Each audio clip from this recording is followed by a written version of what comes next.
Thanks for joining us today.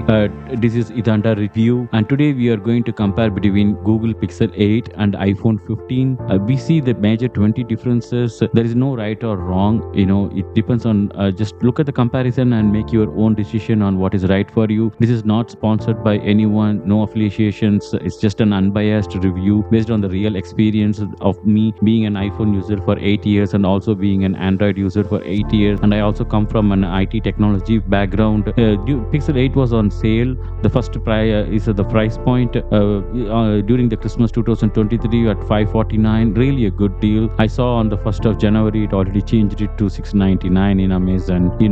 But whereas Google iPhone more or less stays at the same price of $829 for an unlocked version. Both of them, the display size is the same, 6.1 inch.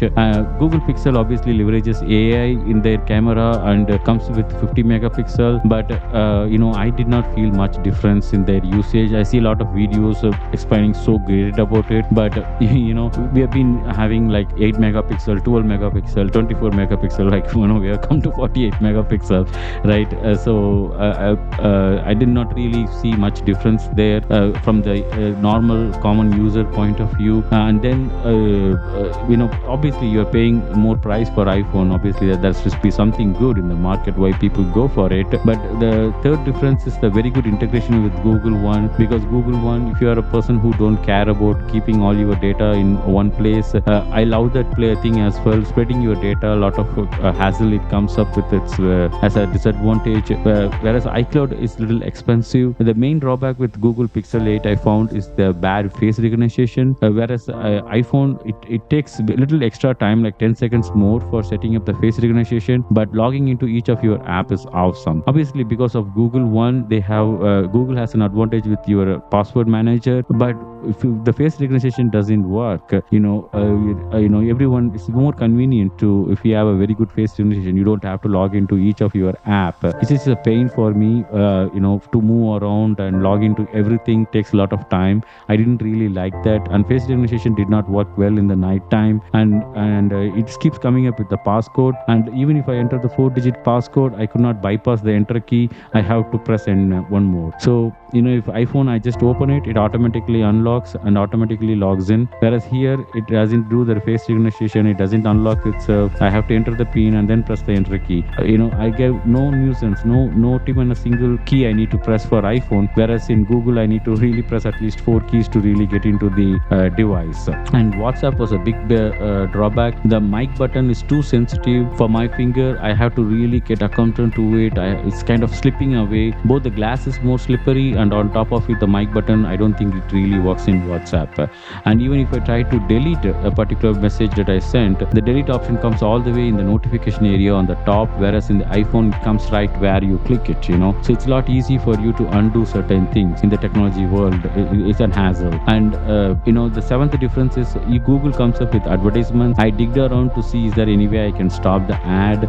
Obviously it is price is less, right? And they're competing because with the Apple, we all know, but there is somewhere they are losing money, right? They need to get it back. I think they are forcing us to make a lot of advertisements there. Okay, and then both of them comes with the USB-C cable, so I do not feel any drawback there. And delivery wise point of view, also Amazon a lot of times comes with the same day delivery or a very next day delivery in the region. But if you are very close to an Apple store, then you can also do the same day pickup, and the same day delivery is also possible in my area. So delivery experience was not at all a problem. Fingerprint is very bad. That's why it's most of the time, 7 out of 10 times I have to go through the hassle in doing the fingerprint. Same like face recognition, the fingerprint is also takes less time to set it up in Google. It only captures the center part of your thumb, whereas iPhone captures the complete corner, top, left and right of it. So you don't feel any difference. You just touch it, it immediately logs in. Whereas it's very hard to make Google believe that it is you, it's your fingerprint.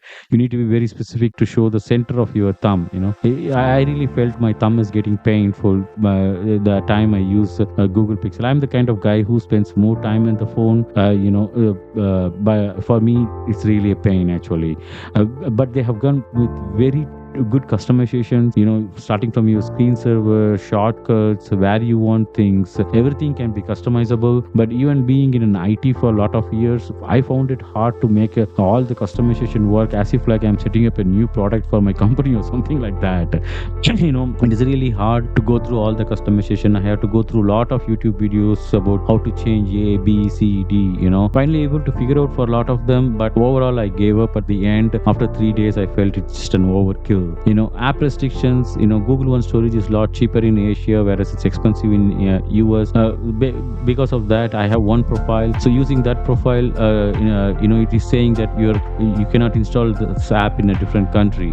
That is again I felt it's overdoing, but I have to use another profile in the local region, which cannot be the restriction everybody else will face. But Google again leverages AI. It is wonderful the way they have designed the content management. And the biggest gift that I got, the spam alert, is something like the way I felt is in a Waze. If you see when you are driving in the Waze maps, you see a roadblock at one place, then every other drivers in the same path kind of knows it, right? So it kind of makes me feel that kind of experience where a spam alert, if one person, more audiences report this as spam, customers, then it kind of uses that as an knowledge and helps the others to take calls. Though we are in users, I'm kind of hate the number of spam calls that I get. I could have really, if I stick with Google Pixel 8, I'm sure I would have been able to manage my spam calls better. Content management is awesome. It gets integrated automatically with your Google Drive. I'm a big user of a Google Drive. Whereas in that way, if I look at it, if I lost the phone, I move somewhere, I go to a different country, I'm very sure I will not have any problem with it. If I am a traveler, if it's restricting me to install apps that are not belong to my geography, that sucks, man. That's really not a great way for someone like Google to put such level of strict restrictions on the app level things for regular day-to-day apps as well. It was a pain. And we even enter the passcode, you have to enter the press key. Even okay, you are passing, your face recognition doesn't work, your fingerprint is not great. At least the passcode I can live with it, but it doesn't have an automatic bypass in it. So I have to press the enter key after the passcode. That's why the number of keystrokes for you to get into the phone increases tremendously compared to that of an iPhone. And whereas the frequent charging is also required in Google. Everyone says that it is 20 hours charging. Both are same when you look at the specification, but all star conditions apply, right? So whereas for my regular use, the same level of number of apps that I need to put in both iPhone and 15 and Pixel 8, I felt, if I want to charge, I took the phone after a few hours, I need to put back in charge. It's a Wi-Fi stand that I have. Every time it says you are 75% charged, you have 30% that can be charged.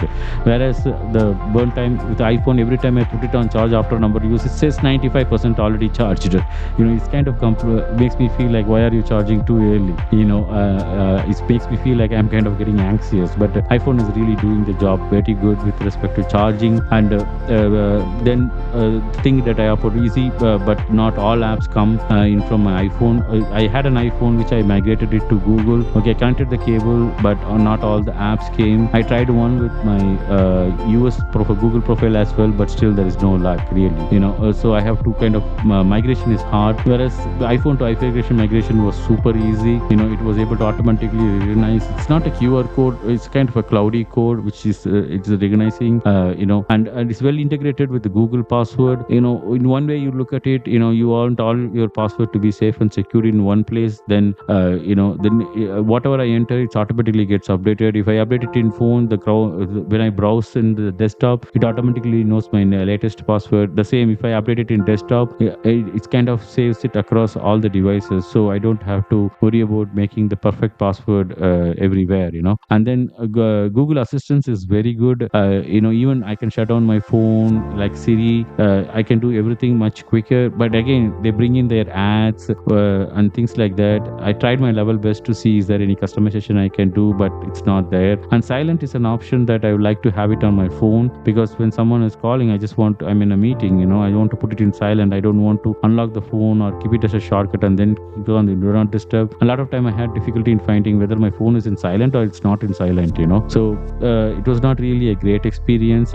I think definitely Google has a room to improve on a lot of areas: facial recognition, unlocking, reducing the ad, keeping just mind your own business. Just tell me what I need to do. Just do the job of what I need to do. Then iPhone is a lot good. It's obviously expensive, but I felt overall after a few days of using it, it is worth spending that $130 extra rather than going through this pain every day for the rest of your phone. I get put for a good tempered glass and also the cover for it. So from the accessories point of view, you don't really feel any difference because of the USB-C standard. You can cross charge your phone, and even if I put one iPhone on the other phone, both of them gets connected, integrated. There's a lot of unknown features that I'm yet to explore, but it's really more comfortable to keep an iPhone over the Google Pixel XA8 from what I've seen in the US geography.